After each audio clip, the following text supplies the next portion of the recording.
Shopaholic&Sis by Sophie Kinsella. The first page is a Dictionary of International Tribal Dialects, Addendum. In parentheses, the following terms were mistakenly omitted from the main dictionary. Nami Nami Tribe of New Guinea, page 67. Fra, F-R-A-A, pronounced Frar. Elder Tribesman, or Patriarch. Mapi, a small ladle for serving rice or meal. Shop, or shop, to exchange goods for money or beads, a concept unknown by the tribe until a visit in 2002 by British tourist Rebecca Brandon, formerly Bloomwood. The next page is a letter from the Royal Cairo Institute of Archaeology, 31 El Cherifine Street, Cairo, to Mrs. Rebecca Brandon, care of Nile Hilton Hotel, Tahrir Square, Cairo, January 15th, 2003. Dear Mrs. Brandon, I'm glad you're enjoying your honeymoon in Cairo. I was pleased to hear that you feel a bond with the Egyptian people and agree it is quite possible that you have Egyptian blood in you. I also welcome your interest in the museum's jewelry display. However, further to your inquiry, the quote-unquote sweet little ring you refer to is not for sale.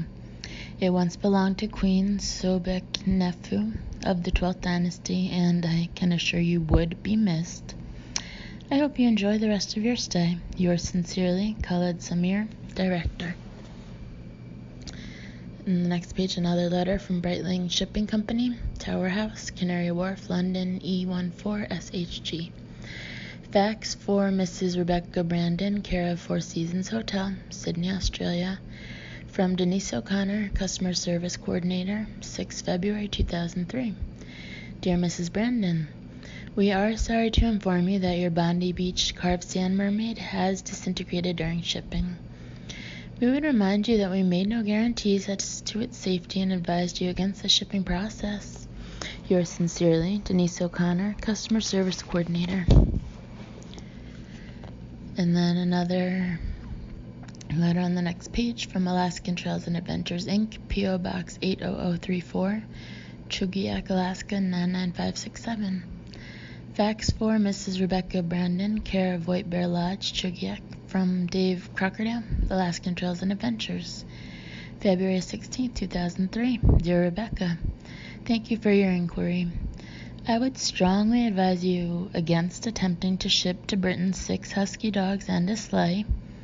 I agree that husky dogs are wonderful animals, and am interested in your idea that they could be the answer to pollution in cities. However, I think it unlikely the authorities would allow them on the streets of London, even if you did, quote, customize the sleigh with wheels and add a number plate, end quote. I hope you're still enjoying your honeymoon. Kind regards, Dave Crockerdale, Trail Manager.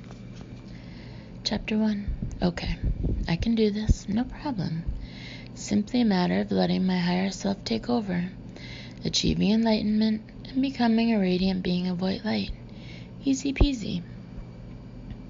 Surreptitiously, I adjust myself on my yoga mat so I'm facing the sun directly, and push down the spaghetti straps in my top. I don't see why you can't reach ultimate bliss consciousness and get an even tan at the same time. I'm sitting on a hillside in the middle of Sri Lanka at the Blue Hills Resort and Spiritual Retreat, and the view is spectacular. Hills and tea plantations stretch ahead, then merge into a deep blue sky. I can see the bright colors of tea pickers in the fields, and if I swivel my head a little, I can glimpse a distant elephant padding slowly along between the bushes. And when I turn my head still further, I can see Luke, my husband. He's the one on the blue yoga mat in the cut-off linen trousers and tatty old top, sitting cross-legged with his eyes closed. I know, it's just unbelievable. After 10 months of honeymoon, Luke has turned into a totally different person from the man I married. The old corporate Luke has vanished. The suits have disappeared. He's tanned and lean. His hair is long and sun-bleached, and he's still got a few of the little braids he had put in on Bondi Beach. Round his wrist is a braided bracelet he got in Tanzania, and in his ear is a tiny silver hoop. Luke Brandon with an earring. Luke Brandon sitting cross-legged. As though he can feel my gaze, he opens his eyes and smiles, and I beam back happily.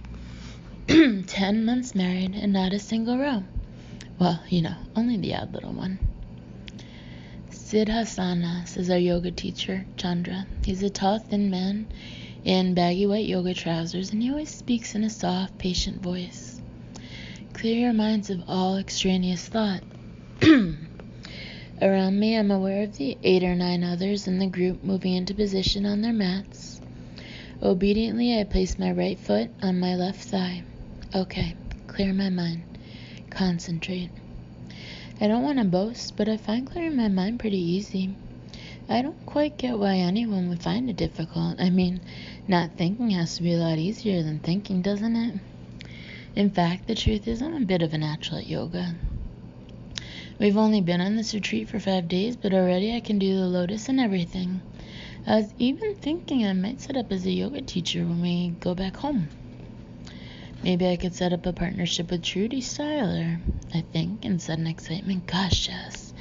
And we could launch a range of yoga wear, too, all soft grays and whites, with a little logo. Focus on your breathing. Chandra is saying, all right, yes, breathing. Breathe in, breathe out. Breathe in, breathe out. Gosh, my nails look fab. I had them done at the spa, little pink butterflies on a white background, and the antennae are little diamonds. They are so sweet, except one seems to have fallen off. I must get that fixed. Becky, Chandra's voice makes me jump. He's standing right there, gazing at me with this look he has. Kind of gentle and all-knowing, like he can see right inside your head. You do very well, Becky, he says. You have a beautiful spirit. I feel a sparkle of delight all over. I, Rebecca Brandon, née Bloomwood, have a beautiful spirit. I knew it. You have an unworldly soul, he adds in his soft voice, and I stare back, totally mesmerized. Material possessions aren't important to me, I say breathlessly.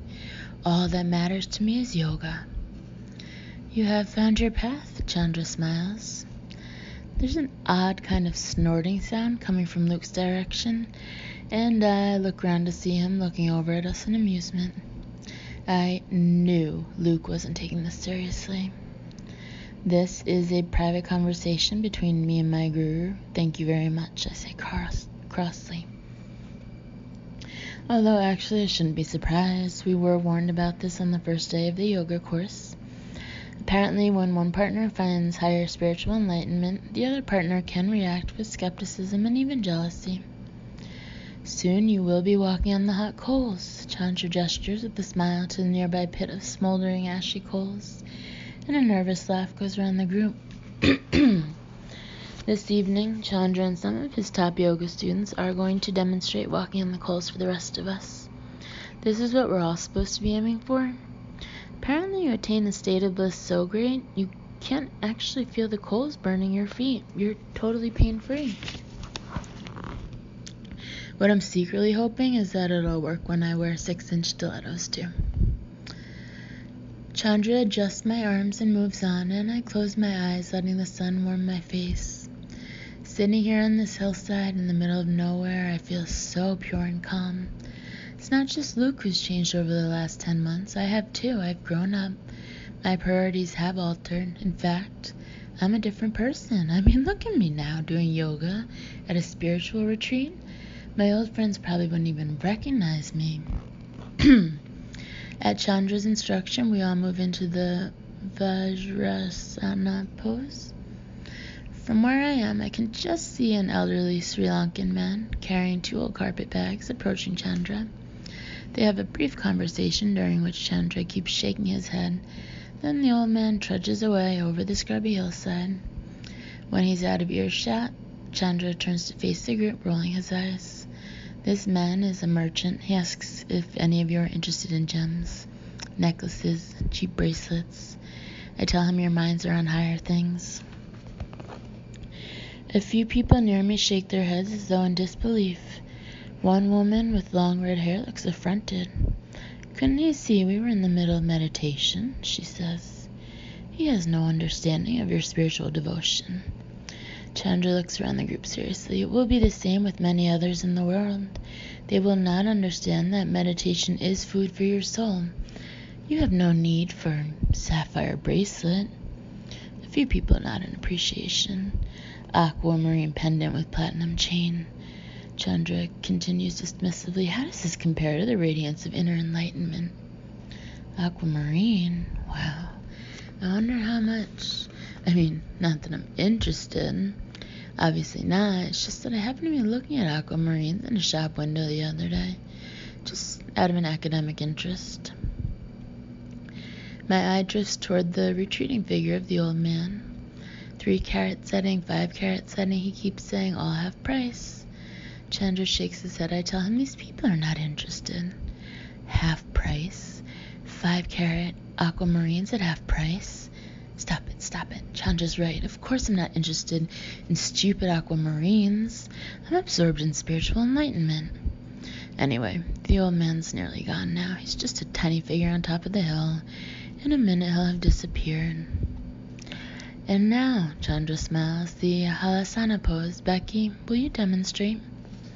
Absolutely. I smile at Chandra and prepare to get into position on my mat. But something's wrong. I don't feel contentment. I don't feel tranquility. The oddest feeling is welling up inside me, driving everything else out. It's getting stronger and stronger, and suddenly I can't contain it anymore. Before I know what's happening, I'm running in my bare feet as fast as I can, up the hill toward the tiny figure. My lungs are burning, my feet are smarting, and the sun's beating down on my bare head. But I don't stop until I've reached the crest of the hill. I come to a halt and look around, panting. I don't believe it. He's gone. Where did he vanish to? I stand for a few moments, regaining my breath, peering in all directions, but I can't see him anywhere. At last, feeling a little dejected, I turn and make my way back down the hillside to the group. As I get near, I realize they're all shouting and waving at me. Oh gosh, am I in trouble? You did it! The red-haired woman's yelling. You did it! Did what? You ran over the hot coals. You did it, Becky. What? I look down at my feet, and I don't believe it. They're covered in gray ash. In a daze, I look at the pit of coals, and there's a set of clear footprints running through it. Oh my gosh, I ran over the coals. I ran over the burning, hot, smoldering coals. I did it. But I didn't even notice, I say bewildered. My feet aren't even burned. How did you do it? Demands the red-haired woman. What was in your mind? I can answer. Chandra comes forward smiling. Becky has achieved the highest form of karmic bliss. She is concentrating on one goal, one pure image, and this has driven her body to achieve a supernatural state. Everyone is goggling at me like I'm suddenly the Dalai Lama. It's nothing really, I say with a modest smile, just, spiritual enlightenment. Can you describe the image? Asked the red-haired woman in excitement. Was it white? Someone else chimes in. Not really white, I say. Was it a kind of shiny blue-green? Comes Luke's voice from the back. I look up sharply. He's gazing at me, totally straight-faced. I don't remember, I say with dignity. The color wasn't important. Did it feel like, Luke appears to think hard, like the links of a chain were pulling you along? It's a very good image, Luke, chimes in Chandra, pleased. No, I say shortly, it didn't. Actually, I think you have to have a higher appreciation of spiritual matters to understand. I see, Luke nods gravely. Luke, you must be very proud. Chandra beams at Luke. Is this not the most extraordinary thing you have ever seen your wife do? There's a beat of silence. Luke looks from me to the smoldering coals, to the silent group, and back to Chandra's beaming face. Chandra, he says, take it from me. This is nothing. After the class is finished, everyone heads to the terrace where cool drinks are waiting on a tray. But I stay on my mat meditating to show how dedicated I am to higher things. I'm half concentrating on the white light of my being and half imagining running over hot coals in front of Trudy and Sting while they applaud admiringly. when a shadow falls across my face. "Greetings, O spiritual one," says Luke, and I open my eyes to see him standing in front of me, holding out a glass of juice. "You're just jealous because you don't have a beautiful inner being," I retort, and casually smooth back my hair so the red dot painted on my forehead shows. "Insanely," agrees Luke. "Have a drink." He sits down beside me on the ground and hands me the glass. I take a sip of delicious ice-cold passion fruit juice, and we both look out over the hills toward the distant horizon. "You know, I could really live in Sri Lanka," I say with a sigh. "It's perfect. The weather, the scenery, all the people are so friendly." "You said the same in India," Luke points out, "and Australia." He adds as I open my mouth, "and Amsterdam." Oh, gosh, Amsterdam. I completely forgotten we went there. That was after Paris. Or was it before? Oh, yes, it was where I ate all those weird cakes and nearly fell in the canal. I take another sip of juice and let my mind range back over the last 10 months. We visited so many countries, it's kind of difficult to remember everything at once. It's almost like a blur of film with sharp, bright images here and there. Snorkeling with all those blue fish in the Great Barrier Reef, the pyramids in Egypt, the elephant safari in Tanzania, buying all that silk in Hong Kong, the gold souk in Morocco, finding that amazing Ralph Lauren outlet in Utah. Gosh, we've had some experiences. I sigh happily and take another sip of juice. "I forgot to tell you," Luke produces a pile of envelopes. "Some post came from England." I sit up in excitement and start leafing through the envelopes. "Vogue!" I exclaim as I get to my special subscriber edition and its shiny plastic cover. "Ooh, look, they've got an angel bag on the front cover." I wait for a reaction, but Luke looks blank. I feel a tiny flicker of frustration. How can he look blank? I read him out that whole piece about angel bags last month and showed him the pictures and everything. I know this is our honeymoon, but just sometimes I wish Luke was a girl.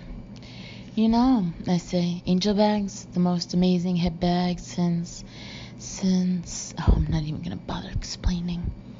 Instead, I gaze lustfully at the photograph of the bag. It's made of soft, creamy tan calfskin with a transparent resin handle and discreet zipper. But what makes it unique is the beautiful winged angel hand-printed on the front with the name Gabriel underneath in diamante. There are 6 angels: Gabriel, Michael, Dante, Raphael, Uriel, and Ariel. All the celebrities have been fighting over them, and Harrods is permanently sold out. "Holy phenomenon," says the headline beside the picture. I'm so engrossed I barely hear Luke's voice as he holds out another envelope. "Ooze," he seems to be saying. "Sorry?" I look up in a daze. "Here's another letter," he says patiently, "from Suze." "Suze?" I drop Vogue and grab it out of his hand. Suze is my best friend in the world. I've so missed her. The envelope is all thick and creamy white and has a crest on the back with a Latin motto. I always forget how totally grand Suze is. When she sent us a Christmas card, it was a picture of her husband, Tarquin's Castle in Scotland, with "From the Cleith Stewart Estate" printed inside. Except you could hardly read it because her 1-year-old Ernie had covered it with red and blue finger paints. I tear it open and a stiff card falls out. "It's an invitation," I exclaim, "to the christening of the twins." I gaze at the formal, swirly engraving, feeling a slight pang. Wilfred and Clementine Cleith Stewart. Suze has had 2 more babies and I haven't even seen them. They must be about 2 months old by now. I wonder what they look like. I wonder how Suze is doing. So much has been going on without us. I turn the card over and see that Suze has scrawled a message. "I know you won't be able to come, but thought you'd like it anyway. Hope you're still having a wonderful time. All our love, Suze XXX. P.S. Ernie loves his Chinese outfit. Thank you so much." "It's in 2 weeks," I say, showing Luke the card. "Shame, really. We won't be able to go." "No," agrees Luke, "we won't." There's a short silence, then Luke meets my eye. You're not ready to go back yet, are you? He says casually. No, I say at once, of course not. We've been traveling for only 10 months, and we plan to be away for at least a year. Plus, we've got the spirit of the road in our feet now. Maybe we'll never be able to go back to normal life like sailors who can't go back and live on the land. I put the invitation back in its envelope and take a sip of my drink. I wonder how Mom and Dad are. I haven't heard much from them recently. In fact, the last time I called home, they both seemed a bit distracted. Mom hardly listened to my story about the elephant orphanage, and before I could ask Dad how he did in the golf tournament, he said he had to go. And little Ernie will be walking by now. I'm his godmother and I've never even seen him walk. Anyway, never mind. I'm having amazing world experiences instead. We need to decide where to go next, says Luke, leaning back on his elbows. After we finish the yoga course, we were talking about Malaysia. Yes, I say, after a pause. It must be the heat or something, but I can't actually get much enthusiasm for Malaysia. Or back to Indonesia, up to the northern bits. I say non-committally. Oh, look, a monkey. I cannot believe I've gotten so blasé about the sight of monkeys. The first time I saw those baboons in Kenya, I was so excited I took about 6 rolls of film. Now it's just, oh, look, a monkey. Or Nepal, or back to Thailand. Or we could go back, I hear myself saying out of nowhere. How weird. I didn't intend to say that. I mean, obviously we're not going to go back yet. It hasn't even been a year. Luke sits up straight and looks at me. Back? No, I say with a little laugh. I'm just joking. I hesitate. Although, there's a still silence between us. Maybe we don't have to travel for a year, I say tentatively, if we don't want to. Luke passes a hand through his hair and the little beads on his braids all click together. Are we ready to go back, he says. I don't know. I feel a little thrill of trepidation. Are we? I can hardly believe we're even talking about going home. I mean, look at us. My hair's all dry and sun-bleached. I've got henna on my feet, and I haven't worn a proper pair of shoes for months. An image comes to my mind of me walking down a London street in a coat and boots, shiny high-heeled boots by L.K. Bennett, and a matching handbag. Suddenly, I feel a wave of longing so strong, I almost want to cry. I think I've had enough of the world. I look at Luke. I'm ready for real life. Me too. Luke takes my hand and weaves his fingers between mine. I've been ready for a while, actually. You never said. He seems so into it. I've never had an inkling he's been bored. I didn't want to break up the party, but I'm certainly ready. You would have kept traveling just for me? I say, touched. Well, it's not exactly hardship. Luke looks at me wryly. We're hardly roughing it, are we? I feel a slight flush come to my cheeks. When we set off on this trip, I told Luke I was determined we were going to be real travelers, like in the beach, and sleep only in little huts. That was before I'd spent a night in a little hut.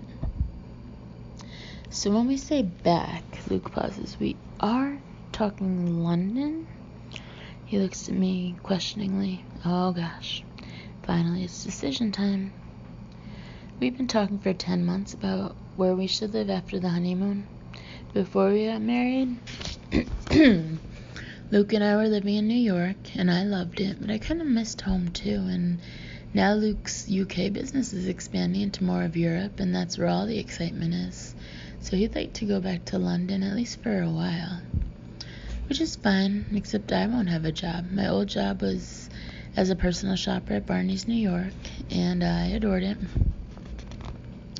But never mind, I'm bound to find a new job, an even better one.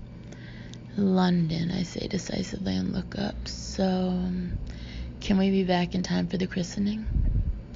If you like, Luke smiles, and I feel a sudden leap of exhilaration. We're going to the christening.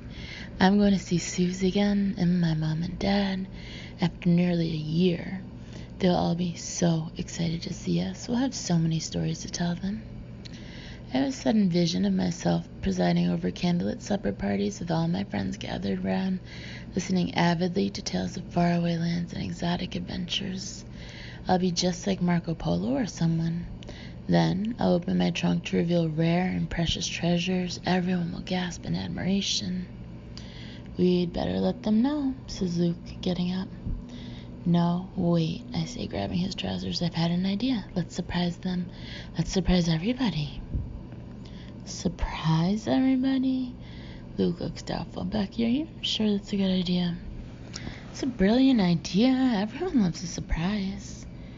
But everyone loves a surprise, I repeat confidently. Trust me. We walk back through the gardens to the main hotel, and I do feel a slight twinge at the thought of leaving. It's so beautiful here. All teak bungalows and amazing birds everywhere. And if you follow the stream through the grounds, there's a real waterfall. We pass the wood carving center where you can watch craftsmen at work, and I pause for a moment, inhaling the delicious scent of wood. Mrs. Brandon, the head craftsman, Vijay, has appeared at the entrance. Damn, I didn't know he'd be around.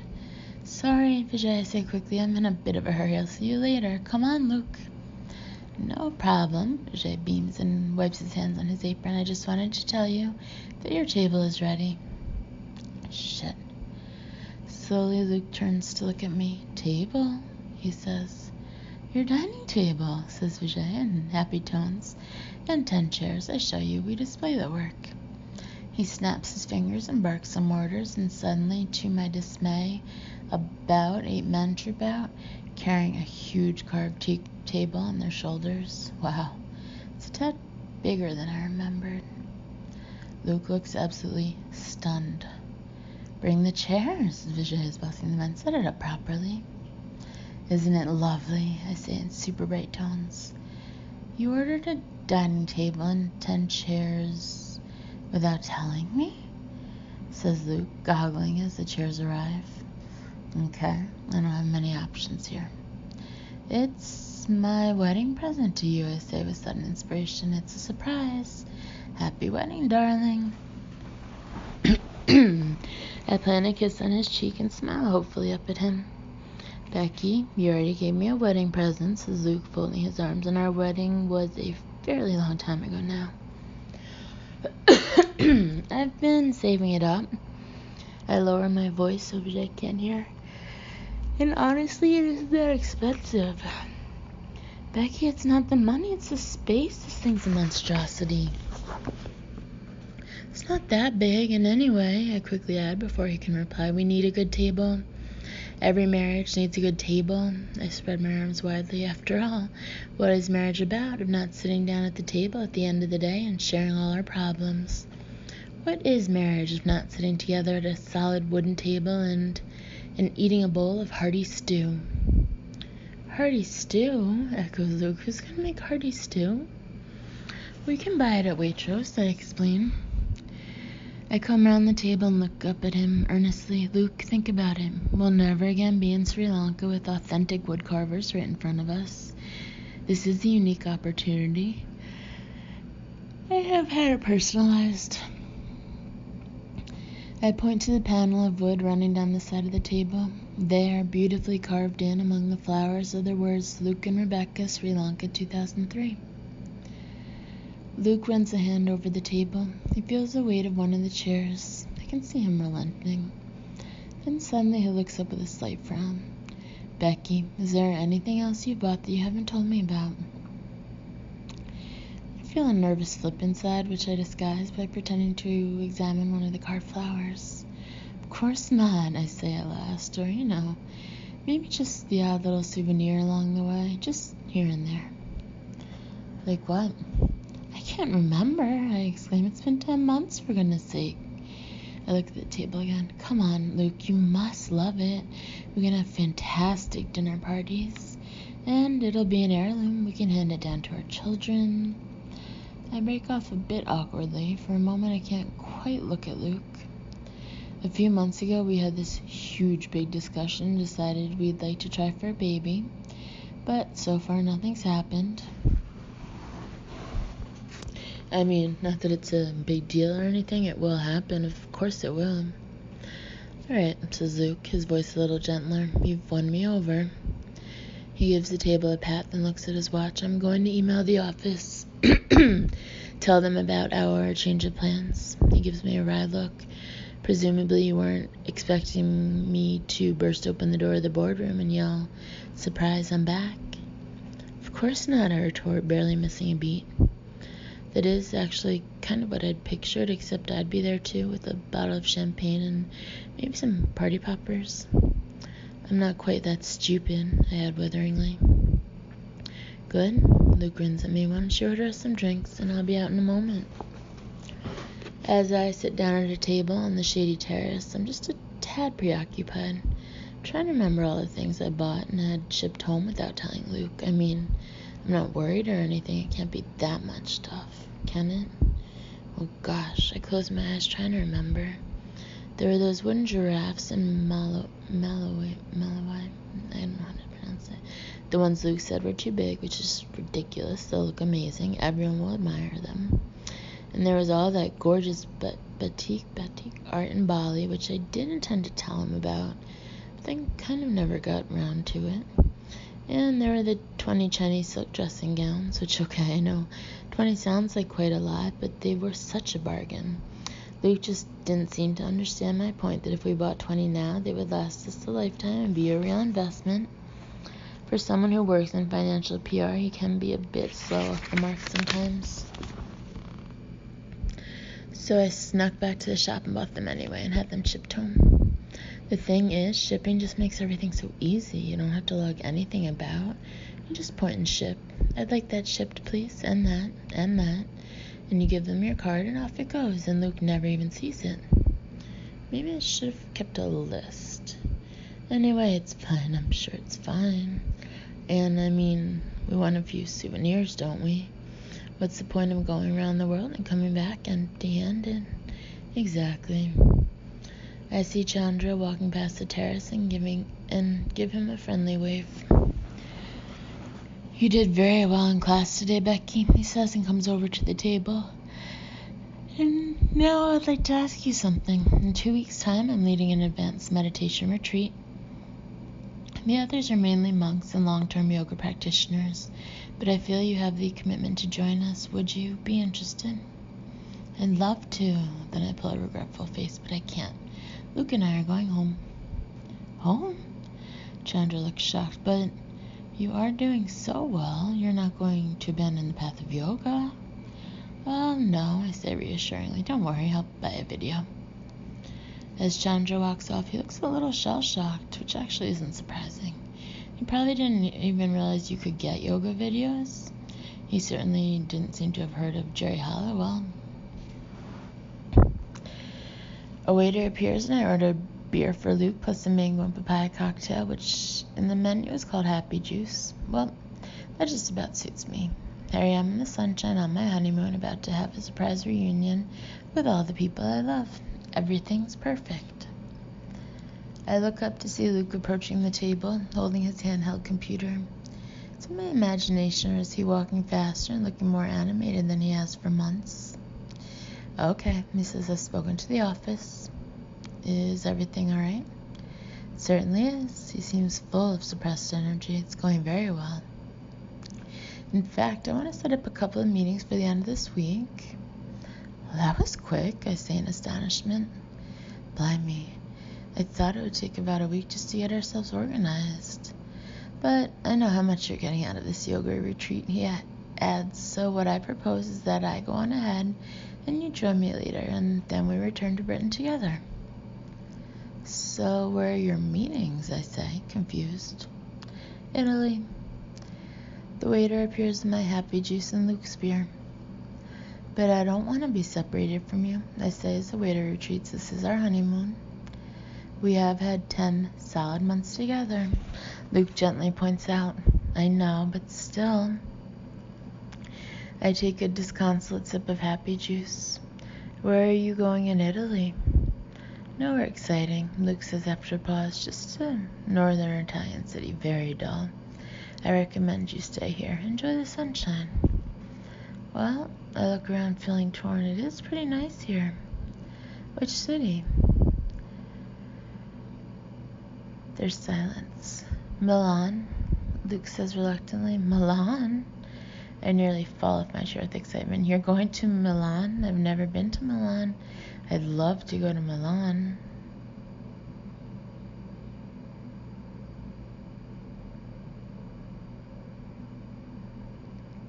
No, says Luke. Really? Yes, definitely. It's the fashion capital of the world. I mean, it's got Prada and Dolce. I break off as I catch this expression. And, it's a place of great cultural interest which no modern traveler should miss. Luke, I have to come. Okay. Luke shakes his head ruefully. I must be mad, but okay. Elated, I lean back in my chair and take a big slurp of happy juice. This honeymoon just gets better and better.